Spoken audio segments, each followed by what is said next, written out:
This is the Lone Crater YouTube. We hope this video helps. You start by launching the camera app and navigating straight to More, then Pro or the dedicated 200 MP option. This gives full sensor use. Once there, make sure RAW is enabled if you will edit later, because 200 MP captures maximum detail. Next, lower ISO in bright light to reduce noise and stabilize the phone with a tripod or solid support, because every tiny shake magnifies at extreme resolution. Finally, enable grid and level to align composition.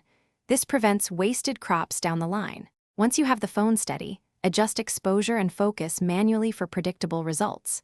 You set shutter speed faster to freeze motion or slower when on a tripod. This controls light capture.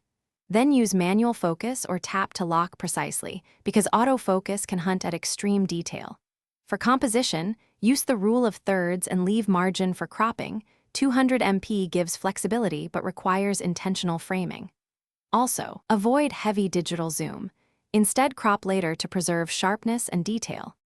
You finish by saving shots as RAW plus JPEG so you can edit without losing detail, yet still have quick share files. Then, process in an editor. Apply moderate noise reduction and selective sharpening. This reveals texture while avoiding artifacts, because heavy sharpening creates halos at 200 MP. If you see blur or noise, check focus, lower ISO and retake using a tripod. Also clean the lens. If chromatic aberration shows on edges, use lens correction tools to fix it before final export. Thanks for watching. Consider subscribing if we helped you.